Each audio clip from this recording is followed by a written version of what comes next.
So recently, others who cover the Packers have talked about this idea of how Green Bay shifted the way they treated their pre-draft visits over last year, compared to the previous 10, 15 years, going back into the Ted Thompson era and early in Brian Gutekunst's term.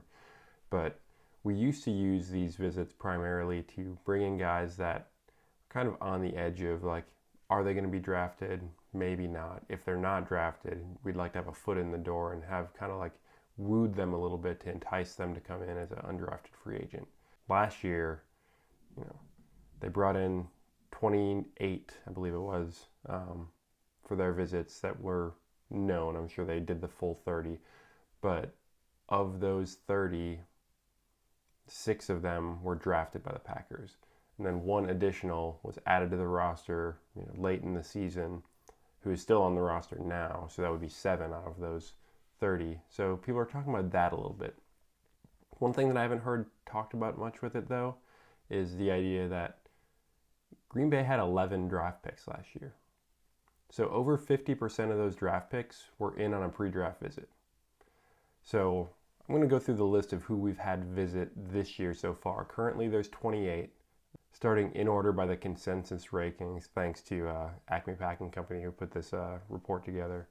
You got Michael Mayer at tight end, offensive lineman Darnell Washington, really probably a tackle, tight end Dalton Kincaid, Darnell Washington, edges Will McDonald IV, Felix Anaduke-Uzama, Adetomiwa Adebawore, quarterback Hendon Hooker, edge Keon White, cornerback Tyreek Stevenson, receiver Rashee Rice, safety or cornerback Jatavius Martin, safety Jamie Robinson, defensive tackle Jacqueline Roy, wide receiver Dontavian Wicks, tight end Josh Wiley, running backs Keaton Mitchell, Evan Hull, and then safety Martin Mapu, who's also kind of transitioning linebacker potentially, safety Jordan Howden,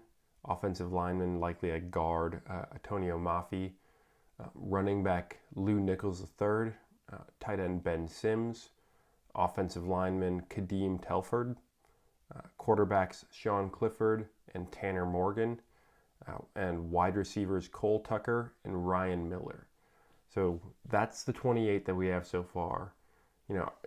Do I expect that half of Green Bay's picks are going to be guys that they brought in for visits? Probably not, but you could probably see that settle down to somewhere like a third of the picks. So maybe we're looking at like 3 or 4 guys potentially that end up rostered from this list. Let me know in the comments below which 3 or 4 guys from this list would you like on the roster next year.